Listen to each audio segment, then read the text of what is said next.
Mereka yang sudah lulus pendidikan guru penggerak itu sertifikatnya tetap diakui. Kalau ini gambaran gampangnya Pak, idealnya orang yang lulus guru penggerak itu idealnya tuh menjadi apa di sekolah itu? Yang paling karakteristik perbedaannya? Itu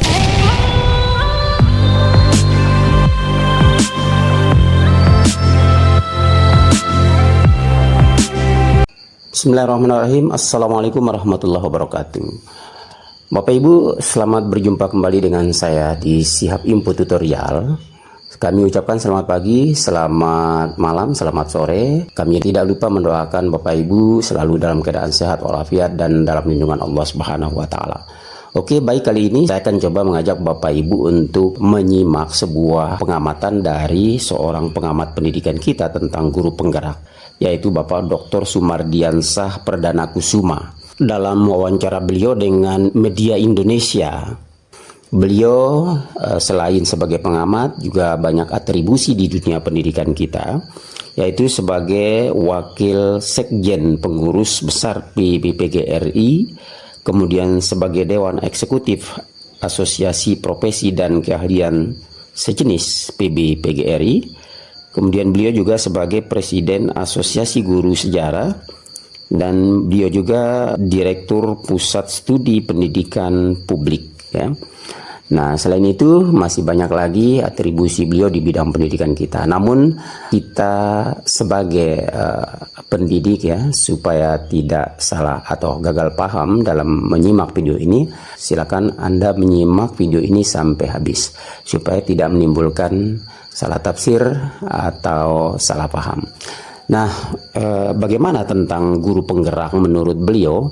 Sebagai sebuah program dari mantan Menteri Pendidikan kita, Mas Nadiem Makarim, dan sehubungannya dengan masih bulan guru, ya, dan pergantian Menteri Pendidikan di era Presiden baru kita, yaitu Bapak Prabowo. Nah, pandangan beliau tentang guru penggerak itu seperti apa? Mari kita ikuti bagaimana komentar beliau dan seperti apa sih guru penggerak ini ke depan. Baik, silakan menyaksikan. ya, jadi program pendidikan guru penggerak itu salah satu program unggulan pada periode sebelumnya, pada masa Mas Menteri Nadiem Anwar Makarim. Secara anggaran, guru penggerak ini memang memakan anggaran. Satu program itu kurang lebih 3 triliun dengan beban per orang itu 19-20 juta. Dilatih selama 6-8 bulan. Dan sudah 150.000 guru ya Pak? Dan ya? sudah 150 lebih guru yang bergabung di dalamnya. Nah, tapi intinya begini, pemerintah lagi-lagi harus banyak mendengar aspirasi dari guru, organisasi profesi, dari pemerhati pendidikan, dan juga bagaimana Pak Menteri harus melakukan kajian untuk benar-benar bisa memutuskan apakah program pendidikan guru penggerak berlanjut atau ditiadakan dengan catatan atau dihentikan sama sekali. Nah, kita ingin program pendidikan guru penggerak itu betul-betul dilihat secara komprehensif. Ada 2 kajian yang bicara tentang guru penggerak dan ini bisa dirujuk untuk evaluasi kebijakan sebetulnya.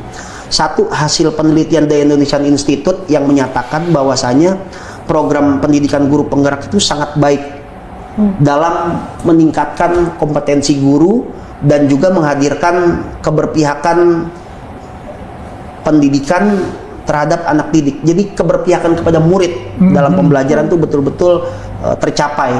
Hanya memang catatan dari Indonesian Institute ketika itu adalah guru penggerak ini cenderung bias perkotaan ataupun dia agak sulit untuk diakses bagi mereka yang ada di daerah-daerah tertinggal, misalkan daerah 3T, daerah pedalaman yang nggak punya koneksi internet. Nah, dan juga ini belum mengakomodasi mereka yang kategorinya guru-guru yang belum S1, karena syarat guru penggerak kan di sini dikatakan harus S1. Faktanya masih ada guru-guru SD yang 400.000 guru itu yang belum mencapai S1, guru-guru itu guru-guru PAUD. Nah, kemudian sebetulnya ini sudah diperbaiki oleh pemerintah, adanya program pendidikan guru penggerak daerah khusus. Jadi untuk daerah khusus mereka tidak menggunakan moda daring, tapi dipanggil ke satu tempat lalu dilatih.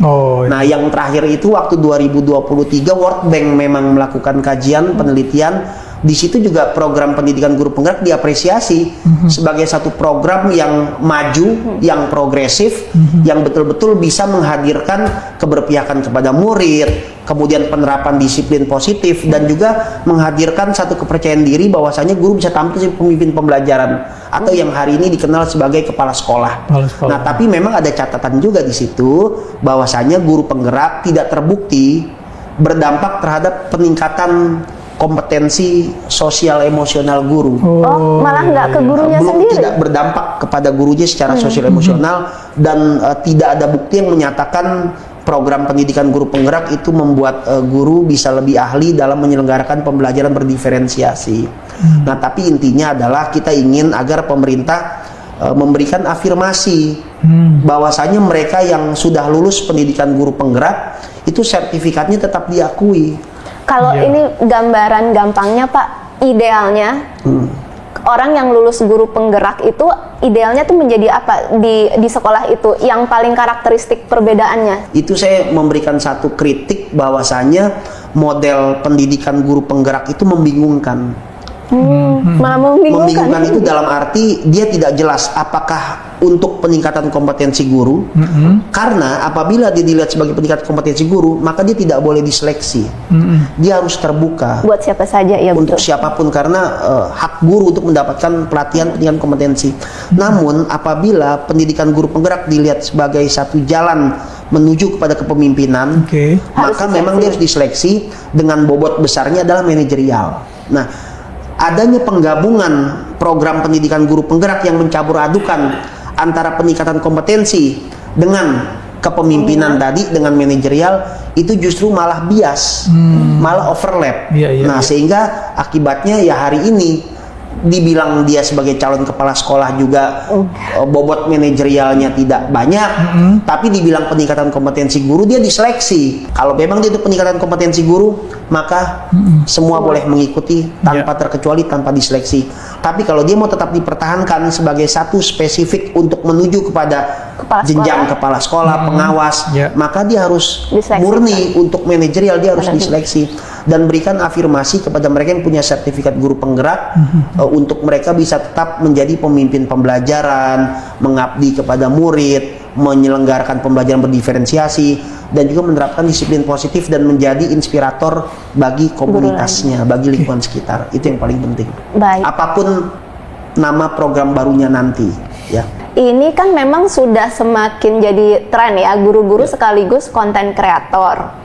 Ya, di satu sisi mungkin ya kita lihat sebagai kita penonton medsos sendiri, kayaknya anak-anaknya enjoy itu, dan anak-anak juga mungkin potensinya lebih terini ya, Van ya. Tapi ada nggak sih Pak plus minus yang mungkin ya harus diatur juga oleh sekolah dan pemerintah, takutnya anak tereksploitasi atau bagaimana? Jadi maraknya guru menjadi konten kreator itu kan konsekuensi dari abad 21 ya. Generasi-generasi digital. Kemudian juga kita juga memahami bahwasanya guru-guru konten kreator itu kan memang itu juga ada pelatihannya di Kementerian Pendidikan, pelatihan guru konten kreator. Jadi bagian dari satu kampanye pendidikan untuk mendiseminasikan kebijakan-kebijakan pemerintah yang baik. Pada titik tertentu kami mengapresiasi maraknya guru-guru konten kreator yang selalu menginfluencer berita-berita baik, perkembangan-perkembangan pendidikan, bagaimana dia berinteraksi dengan anaknya secara positif, dan juga itu konsekuensi dari abad 21, abad digital. Hanya memang di sini yang harus kita pahami adalah, dan kita himbau, hati-hati ketika masuk ke dalam dunia digital, sebab ada undang-undang ITE. Terakhir ada kasus di Papua kan, seorang guru dikenakan hukuman adat karena orang tuanya lapor, anaknya itu di video oleh gurunya. Nah, ini si orang tua nggak berkenan dan anaknya pun nggak berkenan, sehingga menjadi delik aduan pelanggaran undang-undang ITE. Yang bersangkutan dikenakan hukum adat dan juga denda. Nah, itu yang kita harus perhatikan, jangan sampai ekspresi di media sosial, konten-konten yang kita buat itu berimplikasi terjadinya pelanggaran terhadap undang-undang ITE. Yang kedua, ini sebetulnya lebih kepada roso ya.